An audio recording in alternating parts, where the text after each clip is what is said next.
to the episode of Flicks and Kicks. What up? I haven't had me a good weekend, I'm not gonna lie. Me and you both, unfortunately. So, alright, man, go into what we're about to get into, bruh. We got some college football to get into. We in semifinal week. The final 4 teams are in the dance, and unfortunately, Neither one of us made it. neither of our teams made the dance. I mean, that's kind of... I mean, made the dance, but not the next round dance. Yeah. All I can say is it was hurtful. Boy, did it. Needless to say, I did not like any of what I saw. But alright, let's just go ahead and get down into this. Let's get into the nitty-gritty, Yeah, man. we're going to talk about these matches. For sure. I'm going to go ahead and rip off the Band-Aid. Damn, you starting off like that. That's yeah, because I want to go ahead and get... pass. No, I want to get this out of the way real quick, fast, and hurry. I was going to give you a little time before we get there, but if you want to dive in now, let's do it. See, Indiana, you know... 38-3. I wish I had my belt. See, now you're pushing it. You're pushing it. Because, you know, I already said we can just rip this off, but... For sure, my fault. You're making this hard. I'm going to bear my hater. You know, because it's one of those where... Yo, if you would have saw me watching that game, oh, man. Oh, by the third quarter, I turned that off. Ooh. It was hard to watch. I mean, when y'all came out at halftime, it was already 17-0. And y'all went 3-0. I was like, ooh, this is going to get ugly, isn't it? And then Indiana scored a touchdown. It's like, oh, yeah, it's over. See, all right, I'm going to tell you exactly how I've told other people. The success of what this year was going to be, and this was before the season had started, get us to a playoff game, and then we'll go from there. For sure. We went there, and after that, you know, I was kind of thinking, if we're going to lose, that's fine. You know, this is still his first year with Alabama going into this environment. Right. Can't get your ass whooped. That's the thing. Boy, oh boy. Not putting up a touchdown. Hey, all right, if I was to tell you, go up to anybody who's never watched college football a day in their life. Never. And I said Indiana and Alabama played. And Indiana held Alabama to no touchdowns. I would think you lying. I don't think anyone would believe what I just said. I mean, at the end of the day, it's still Alabama. It is. You telling me they couldn't put up one touchdown? Not one. It's like, imagine 10 years ago when we were in the Saban prime, you would tell someone then, a decade from now, y'all going to play Indiana in the playoffs and they're going to wax you. You would have got laughed out the room. That's the new reality with NIL. NIL kind of evened the playing field a little bit. I don't want to be one of those guys that say, oh, the SEC, they're going down now. The NIL's here. But it's like... It's kind of looking they're like losing that mystique. Yeah. As an SEC fan, that hurts to say, but the mystique is kind of coming off the... Because, I mean, you know this. Yeah. We both have done this, man. SEC has always been the powerhouse. It has. I still believe it is. I'm biased. I mean, after what they've done put but, up... yeah, but you got to put some proof of concept, and the proof of concept is, let's be real, the Big Ten has been waxing us. Yeah, it's not looking too good. Yeah, and my biggest thing that I've always used to say was, the reason the SEC was better is because, you know, you can go to the worst team and they're still better than a lot of other teams. Yeah, the depth of the conference. Exactly. NIL fucked up the depth of the SEC. Yeah. That's the reality of the situation. I mean, you watched Indiana. I never thought I would see Indiana look more athletic than Bama. That's what stood out to me. Indiana looked faster than Bama. Now, could they be more physical? Even that surprised me. But it's like, you know, it's a Big Ten team. They're in the cold and shit, so I could see that. But they looked faster. That was glaring to me. I'm just, out of all I can say... on both sides of football. Before we go into the next match, all I can say was, Kalen, he got us to the dance. Got my first issue, SEC championship. I gave you a pass because all the people that were in. You had some injuries, you did. You come back and you look like that. That's the thing, man. It's like, before that game, even as much as I like to troll Bama, you made it to the second round of playoffs in year 2. Successful year. You lose by 35. That's not a successful year to those crazy fans in Tuscaloosa. No, see, absolutely. I'm going to tell you right now, that one hurt in every way. Yeah, to lose that way. There's a difference between losing and getting your ass whooped. Exactly. See that hurts the brand. That's exactly what I was going to get into because I mean that one that hurts recruits. It do. I'm seeing my top linebackers are leaving. I'm seeing all of this happening. Yeah. I'm sorry. People who say, "Oh, recruits don't care," they care if you get embarrassed. They do care about that. Yeah. Like, Bama, they'll still rack up top 5 classes, top 3 probably, but it's like, damn, those standalone games when the whole world watching. See now, I will say this though. Nick Saban would have put in Russell. Oh, absolutely. I mean, at some point you got to put in some juice. It was clear he was not here. He shouldn't have played that game, bro. Like, you respect him for being a leader, going on the field with a bad back and trying to rally with your boys, but it's like, you're trying to win. That's what I'm saying, bro. Like, so, you're trying to win playoff game. You're trying to go to the Natty. You play the guy that gives you the best chance to get there. Ty was not the guy that gave you the best chance to get there. Indiana hunted him. They blitzed. That was awful. That was hard to watch. I mean, y'all just got out coached. Like, on paper, talent for talent, you can argue Bama has more talent, but it didn't look that way at all because of coaching. Yeah, I mean, Christian Nagy's a mad scientist. On to the next one. I can't do this anymore.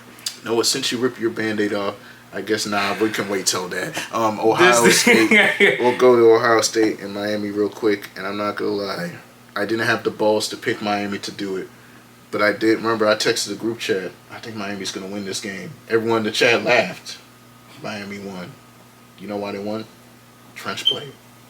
Miami was the more physical team on both lines of scrimmage. That was the difference in the game. Straight like that. I think my only issue with Miami at this point is the offense is still sluggish. You know, I don't know how I feel on how it's going to be. For sure. I mean, I'm not going to lie. They may actually go to the Natty. I think they may beat Ole Miss. So that's going to be a good game. Yeah, so, I mean, that's going to be nice. But when you see Indiana, because I honestly think Indiana's going to go. I can't wait to get to that one. That's... I will say, in Miami's defense, they faced the best scoring defense in the country. Ohio State hasn't given up over 20 all season, except against Miami.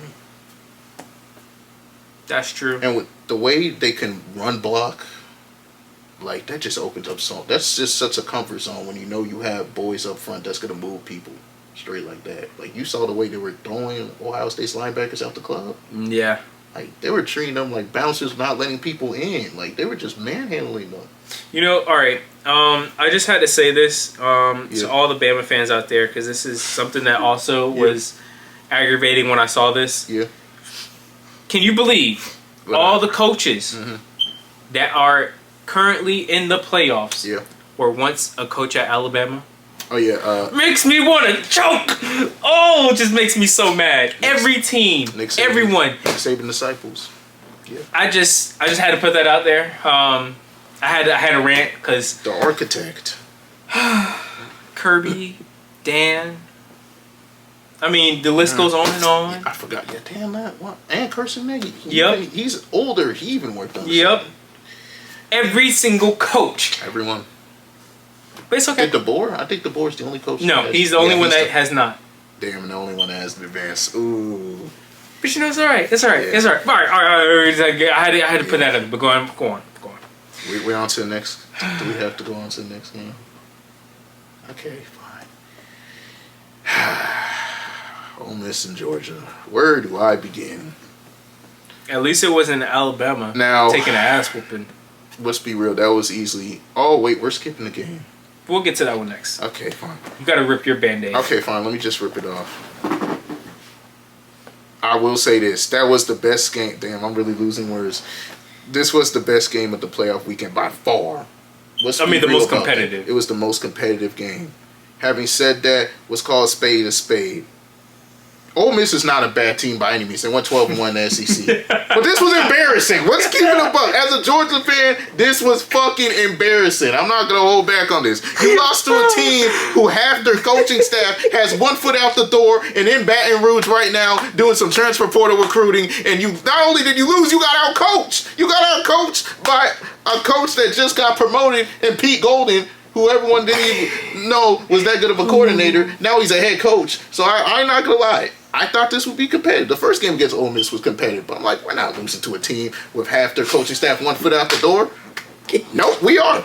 Not only are we going to do that, we're going to give up nearly 40 points, get out coached, get our run game shut down after the first half, get out physicaled, get out executed. Like, where do I begin? Like, early in the game, bro, you watched the game. We were running it down their throat. They couldn't fuck with our No Diddy. No Diddy. Come on, don't do that. Hey, I just had to put that there. Come on now. I just put that. We were running it. They couldn't stop us. We were leaning on them paws. We were opening holes, paws. we were actually getting shit cooking. Look, hold on. Yeah. We gotta act like Unc Shay. You gotta fix your tone, bro. Hey, bro. Fix some I'm trying to describe how the run game. Let me just spark note this shit. The run game was working. The run game was working. Yep. We got up 14. We forced the fumble. We were up 21-12. I'm not gonna lie. I sat back with my feet up thinking, ooh, we got him. We got him. Especially when they, remember the end of the first half, they botched the execution to kick a field goal. So I said, oh, we're chilling. Then the third quarter comes. We stop them on 4th and 1. So I'm like, ooh, we got this. What's end them? Let's kill their pride. Run, pass, punt. We stop them again. Run, pass, punt. Run, pass, punt. The offense, it's like you're playing a game, the controller dies. The offense just died for the rest of the third quarter, and you kept giving that Ole Miss offense life. And then we get to near the end of the third quarter, Trinidad Chambliss decides to turn to Johnny Manziel. And he makes my corner, who was rushing off the edge, he hits a spin move on some college football Heisman, throws a pass to fucking Kewan Lacey. They get a first down, cool, whatever. We get to the fourth quarter. What happens in the fourth quarter, Hunter? Go ahead, because I think you still got some more emotion. First of all, we didn't get no pressure. So the few times we did get pressure, we missed. Of course, the few times we got pressure, we couldn't not get close to get him down. So he makes my pass rusher miss, throws a 40-yard dart. Bomb, rope over Ellis Robson. That's when the floodgates open, bro. It was just shit went south from there, bro. They scored the touchdown. They grabbed the lead type shit. We go for it on one of the worst 4th downs I've seen in my fucking life. 4th and 2. Yours was worse than what Alabama did on our own side of the field. Yours was bad too. But we called a timeout and still came out with a trash ass play. That was bad, I'm not gonna lie. But y'all were down 10-0. You wanted to get on the scoreboard. We're only down 27-24. It was 4th and 2. We're on our 27. We were on our own damn 20. Still, 4th and 2. First of all, not only was it a bad decision, you allow a free fucking rusher, so it's a sack. So you don't even give me a little glimmer of hope that we're gonna get it. Just like that, poof. And then what happens? Poof, poof. Trinidad, dime over my corner. 15-yard touchdown. We're down 34-24. We're up 12-21 at halftime. I can't come back and take a piss, and we're down by 10. Like, the momentum was completely gone. At this point, my hands in my head, I'm ranting to my brother. My brother laughing, saying, oh, y'all going home just like Bama is. Georgia does what they do best. Give you hope when you think hope is lost. So they stay.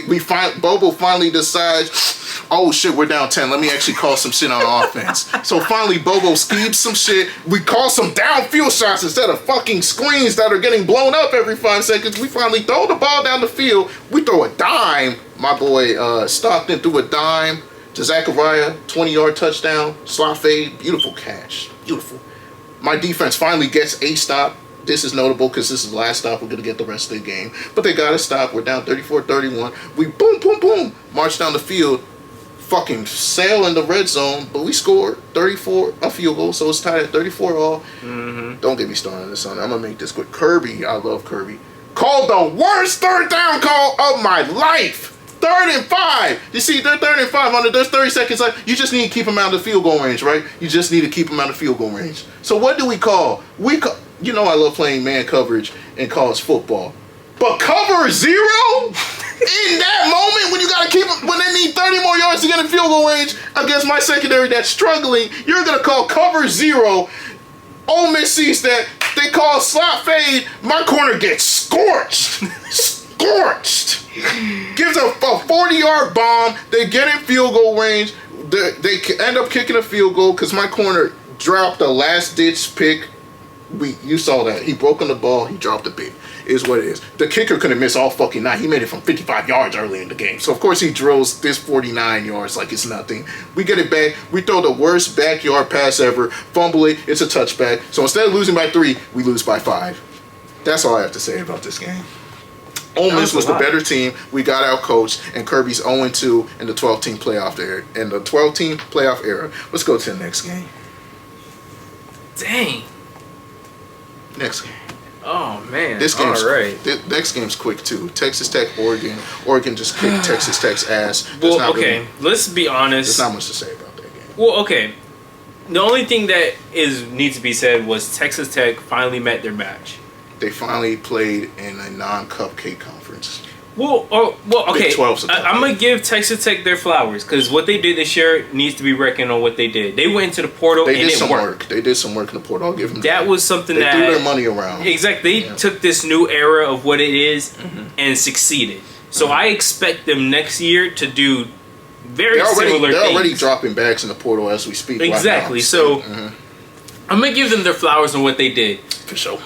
But Oregon did whoop their ass. Yeah, that was something where just took the belt off. Respectfully, they got their ass whooped. You got to get guys that are familiar with the environment. Crazy thing is their defense played well. Their offense couldn't do nothing. Yeah, that's what I'm saying. Their offense was, which is weird because don't they have an experienced quarterback? They do. Dude's like a 5th-year guy. Exactly. So it's his like first time around the block.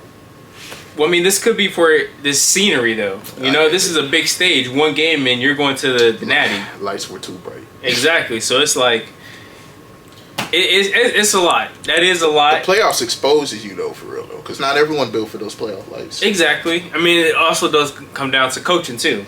Oh, like I'm saying, Dan is one of the best coaches. Yeah, he's so young too. Exactly, he's one of the best coaches. Easily. Hell of a coach that if I was a player, I would want to follow. Run one through a brick wall for that guy. Exactly. I mean, he's one of those guys where our defense hasn't looked nearly as physical since he left as defensive coordinator.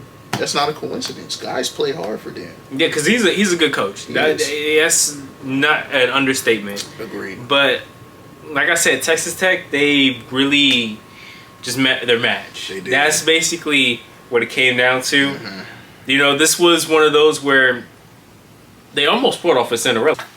Yeah, for sure. Their luck definitely ran out. And I don't want to make it sound like we talking about them like they like TCU from like 2023 when they were living off one score. Exactly. They were living off one-score games. They ended up losing the Big 12 title game that year to Kansas State, if you remember. Beat Michigan because Michigan got a bunch of unforced turnovers. They really beat themselves. Then their luck ran out, and they got BTA by my Bulldogs. Texas Tech, they dominated the Big 12. Yeah. That pass rush was legit. They won by like an average score like 28. 21 or something like that. So they definitely earned their stripes, so they legit. They just weren't ready. Exactly. I mean, they just came against the wrong people. Exactly. Simple as that. A motivated Oregon team that lost at the same round last year, they're motivated to get out of there. So they're a little bit further in their development. Now, but hit you with something crazy. Who you think is going to go and win this whole thing, bro? What's your prediction? Are we doing it like that? What's your prediction, bro? Man, I'm going to go with... Sometimes, the games change, but it still remains the same. The teams with the best line of scrimmage play win championships. Yeah, all them receivers, lockdown corners, that shit cool. But if you can run and punch someone in the mouth in the run game and stop them in the stop their run game and get after their quarterback while you protect your quarterback, you usually end up winning a lot of games, especially championship games, especially playoff games. So off of that, I'm going with Miami. They got the best line of scrimmages. I mean, not many teams are doing that to Ohio State. They push them around on both sides of the ball. I think they have the best edge rush tandem left and in the country in Mesidor and Bain. Carson Beck, he hasn't turned the ball over all playoffs. If he keeps doing that, lets this elite defense make plays for him. Lets that elite run game do what they do. They start to get Malachi Toney going some more. I think they have the recipe to win this whole thing. I'm going to go with Miami. You know what? I can actually respect that because, I mean, you do have a fair point on their pass rush is insane. Legit. You got two guys that are probably going to go as a top 10 Easy. One is definitely going top 5. Ruben Bain, It's an easy He's gonna one. get paid well. Exactly. I don't give a fuck how short his arms are. I know you've heard that. Yeah, His arm length. This dude is dominating. At the end of the day, measurements don't play football. Yeah. They help. If you understand how to get leverage, exactly. The speed, everything around that. Exactly. Yes. I mean, you think Aaron Donald cared about that? No, dude was undersized and shit and was walking down guards, walking down 300-pound centers. No one can mess with Aaron Donald. Exactly. Like I don't believe in all that. So I do agree with you on that one. Mm-hmm. But I think Indiana may actually have a chance. Indiana looks good too. And then this is not me being they beat Bama in the way they did it. I'm not gonna do that. Yeah. They kind of are what you say, but they're not as good as the pass rush. I would say as Miami. Yeah, I think Miami has a better pass rush, but they can still run the ball. They can for sure. They're a good offensive line. They're connecting. Exactly. So that's where I think, and also this team don't make mistakes. Not cursing. Negative teams don't beat themselves. I mean, that's one of the things where I've seen Miami kind of beat themselves. Mario Cristobal teams tend to do that from time to time. It's like a first half. They'll probably get. It's like the offense has to feel the other team out. Sometimes they start out slow on offense. Exactly. Sure. You don't want to do that against Indiana. Trust me, I saw. Yeah, Indiana. They usually come out pretty well prepared. Exactly. They force teams to play catch up. They will make you play the way that you don't want to play. Indiana has the best coaching staff left in these playoffs right now, for sure. Yeah, so if I had to choose right now, I think it'll be Indiana. That's a fair pick. I could see that. I also think neither of us picked them. I think we're kind of sleeping on Oregon. I think Oregon can win this whole thing too. I think they have a chance, but I don't know if the defense is going to be able to hold up with their Indiana. defense is elite, though. But they are. But I really think, like I said, Indiana. Let's say this Heisman quarterback doesn't have his best game. I can see it. They're still going to be able to run the ball and play contained football. They can. They're just very balanced. Like they're the most balanced team. Exactly. That's where I think. They're not going to show that they're rattled. No. Even because they're an older team, too. Exactly. So they don't really get rattled. It's going to be hard for me to choose against them. That's fair. I mean... I'm a big believer in it's hard to beat the same team twice. Indiana beat Oregon earlier, so Oregon's going to be motivated. They're going to be up for that one. Of course, they'll be up anyway. You're one game away from the Natty. But especially, you ain't trying to lose to the same team twice. Yeah. Yeah, that I do agree on, and I do understand that because I even use that stat. Yeah. I just don't think this team. You have to. It's like you have to beat them at their own game. Yeah, that's the thing. They will make you play a game that you don't want to play. That's fair. And then they're like, "All right, you can't do that, so let's play our game then." Yeah, the key to beating Indiana is forcing them to play your style of play and not letting them play their style of play. Yep, you got to hit them in the mouth quick. Ohio State was the closest to doing that, but their offense underperformed that game, and they kind of had a stalemate. It was kind of late till they were getting it kicking. Missed opportunities in the red zone. That's the thing. You gotta score touchdowns to get to the end. Yeah, field goals ain't gonna do it. That's what I'm saying. You ain't being Indiana kicking. That's one of those where you want to kick field goals? That's fine because we'll get touchdowns. Exactly. Eventually, Indiana will make the play, and you gotta match that. Yeah, for sure. I mean, I think right now it's been kind of nice. We cooked so far. I think this was an interesting takedown on the playoffs because we both had to get off some heat. I ain't gonna lie. It was a little bit therapeutic and looking at what's ahead because we got some more playoff games this week and then the Natty next week. So, actually, after next week, it would be because January 19th. So, this a big week. This is all I can say is we're here. For sure. And we're here for our fans. Always, even if we're still grieving that team's losing. Content still continues. And that drive don't stop. What did he say? Can't stop, won't stop.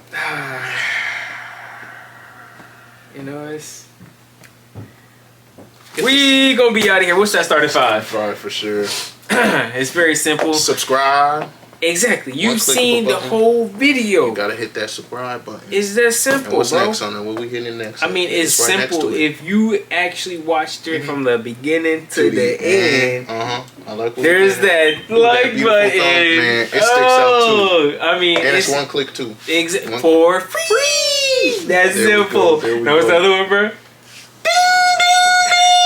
I know we usually like to say something before that, but I had to get that off my chest. Man. You gotta hit that notification bell. I mean, you had to. You got bro. to. We're on a one click of a button run, so I had to add that third. What can Bobby say? If you ain't first, you last. Oh my God! I mean, it's that simple. It's that simple. But they gotta comment down below on exactly what we've been talking about. Because I mean, hey man, you gotta be telling us, is the SEC really over? A lot of folks saying that, man. Is the Big Ten really taking over right now? That's what they saying. Oh, no. It's a tough pill to swallow for SEC fans like ourselves, man. Like, I grew up an SEC fan. I love the SEC. Even though, of course, I hate my rivals. Yeah, see, that's the still thing. got love for the conference. Exactly, you know? because it brings we grew up in SEC country. I mean, come on now. It brings the most competitive fight. It does. It just means more. I grew up hearing that shit, bro. Now everybody getting paid. Man, that's the thing, man. Now everyone rich. The Big Ten schools have a bunch of billionaire donors, deep pockets. SEC ain't got that. Yeah. We built on love, man. Of course, we did some under the table shit. Let's be real, but like we weren't offering kids millions. We weren't do no millions. We ain't gonna speak. Cause hey, what was never spoken on, I don't know what they. What's understood don't need to be said. Exactly. But anyways, we got to make sure that they follow us on and where should everything. They follow? What platforms we talk? We got the Instagram, we got the TikTok, we got the Letterboxd. For sure. Hit all them. It's that simple. That's simple. You know, but hey, we gonna be out of here. Yeah, we gotta get and up we gonna out be of here. out for another one. For sure. And I think we're gonna be having a movie review coming soon. I ain't gonna say too much. Well, I'm about to say, you want to tell the folks that we gotta keep down the download. I think we can keep on the download. We're gonna keep down the down. You'll figure that out when we drop. Exactly. We'll keep y'all waiting. We gotta keep y'all guessing a little bit. Exactly. We can't show y'all the full deck of cards. See, come on now. We said gotta keep y'all guessing. Exactly. There's no anticipation if you know everything. And that's what means of having the notification, because if you ain't first, you last. Exactly. You know ball. See, I know ball. You know ball. Now we get up out of here before we spoil too much.